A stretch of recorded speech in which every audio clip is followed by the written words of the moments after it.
Today we're going to talk about different types of Nurbs surfaces and different tools that we can use within the different Nurbs surfaces, such as the Boolean, the trim, the extend, and things of that nature. To get started, the first thing we're going to do is create ourselves a Nurbs sphere. Once the Nurbs sphere is created, we're going to enlarge by pressing the R key, which increases the scale of said object. The next thing we're going to do is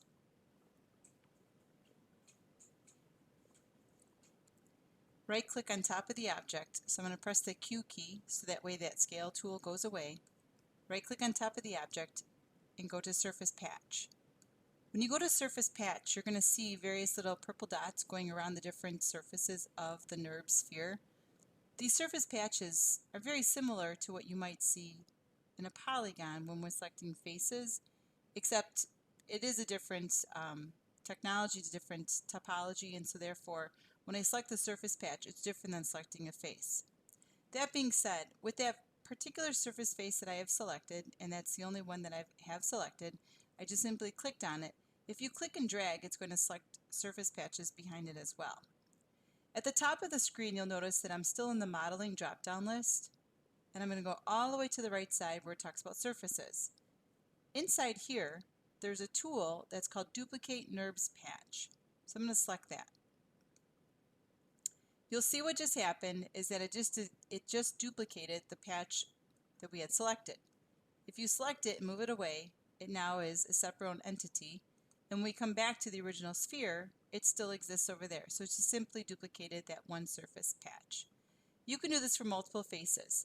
This is definitely useful for something that you wanted to create, and instead of changing the topology of the item that you're creating, you can utilize the sphere as a mechanism to create, let's say, a flag or something of this particular shape, and then go back to the original object and press the delete key, and it's gone.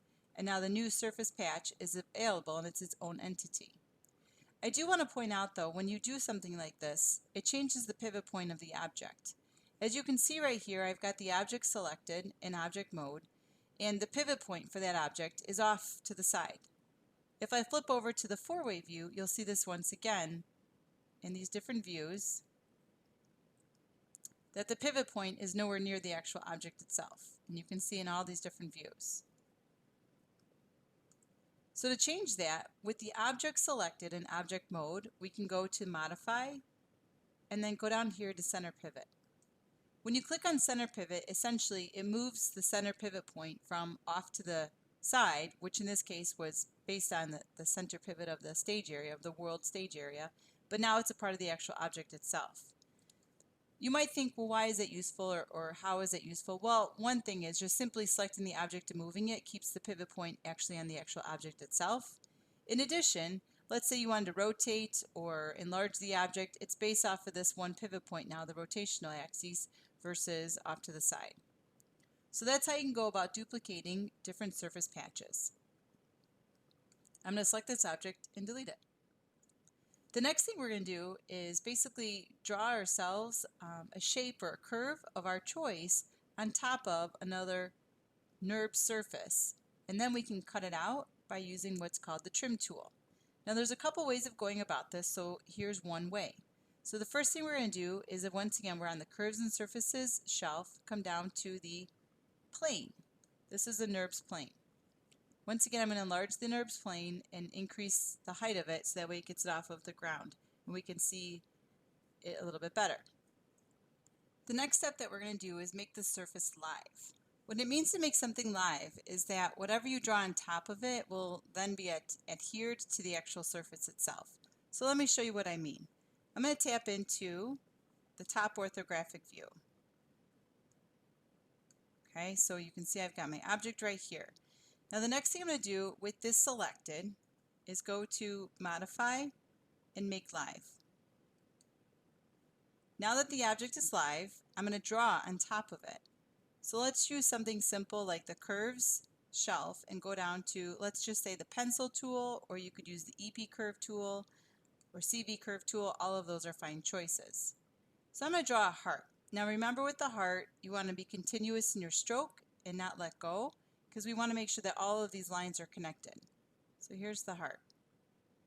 I'm also going to be conscious to make sure that I don't loop at the bottom, and I do cross the lines at the top. All right. So now that I've done that, I'm going to go back to my Q key, which is my selection arrow, to make sure I've removed or turned off the pencil tool. And you'll notice that when I click off onto this plane, nothing is happening. And the reasoning for this is because that surface is still made live. So what we want to do is go to Modify, and then you'll see that the tool that we used before, which was called Make Live, is now called Make Not Live. All right, so now the tool is no longer live. Next thing is I want to select this curve, the heart that I just drew. So as you notice, you can select the actual plane, or in this case, I want to select just the heart curve. So I want to make sure that this curve is actually closed from start to end. So with it selected, we're going to go to Curves and go down to Open Close. And this basically makes sure that these two endpoints are closed. Now, as I said before, I don't want to have any loops at the bottom or loops at the top. Now, this loop is not going to make a big difference because when I cut this out or trim away, it's going to ignore the fact that there's a loop right here, and this is going to be the height where the two lines come together.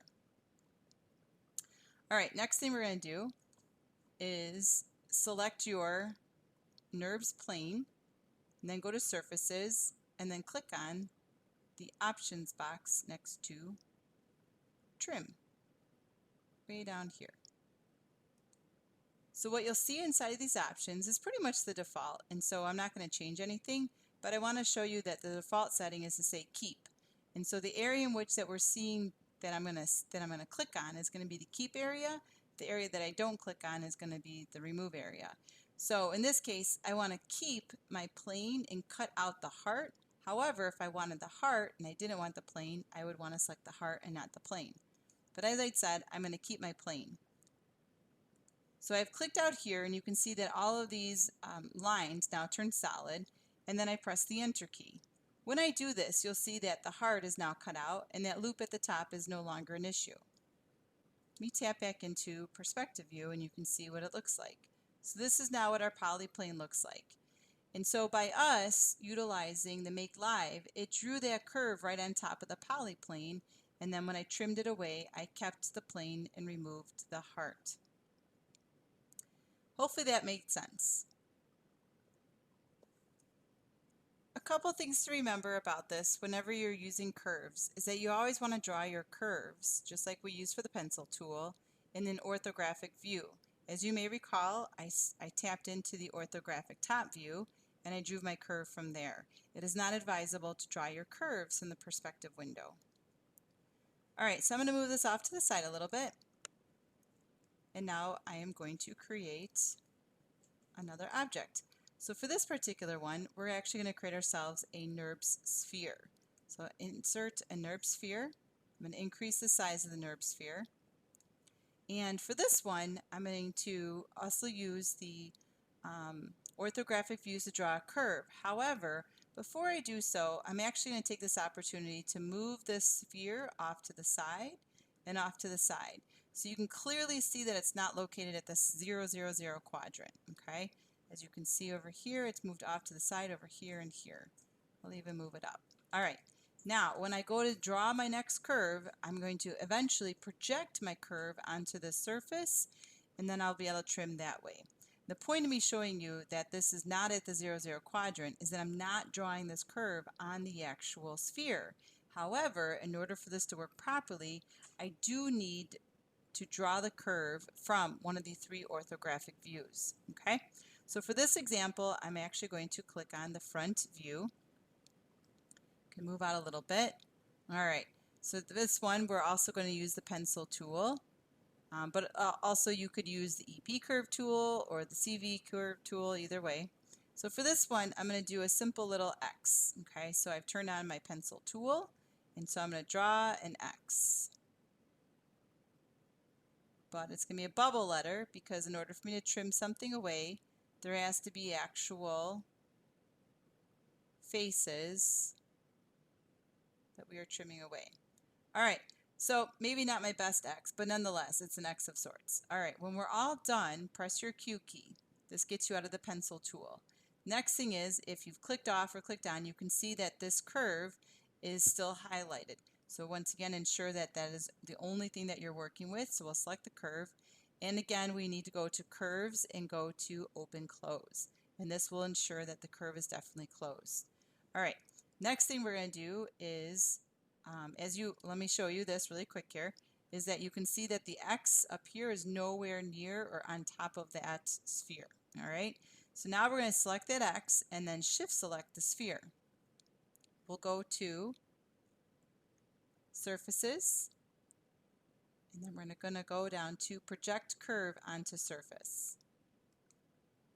Okay, so again, I selected the sphere and the curve, and then project the curve on the surface. Now you can see over here in the upper right corner in the perspective window, my X still exists that I drew, but as I rotate around, I now have that X on top of the sphere, and it's taking on the topology of the sphere as well. Whereas you can clearly see that the X that I drew right here in the middle is flat, and obviously the sphere is not flat, and so it took on the curve of that. All right, so now what we're going to do, I'm going to once again select just the sphere, and you can see that my curves are going through there, and it's also on the back side because it projected it through. Now we're going to go to our surfaces menu, click on the options box. Well, actually you don't even need to click on the trim tool options box. We're going to go with the same choices as before. We're going to click on the keep area. So I'll click on trim tool. And then when I do this, once again, you want to make sure that you're clicking the wireframe of the sphere because that's what we want to keep. And then that's all I have to do is do one click and it's going to go all the way around. You can see that the solid lines go all the way around that actual sphere, and then press the enter key, and then the X's are removed from the front as well as from the back. All right. At this point, it looks pretty good. Okay. Once again, if you wanted to try to move the sphere off to the side, you'll see that we've got some issues though. Okay. And so what happens here is because that there is an inherent relationship between this original curve and the projection, this curve can furthermore be changed. So if I go into control vertices of this and I start to move the control vertices of my original curve, do you see how it's also changing the shape of the projection as well as the trim?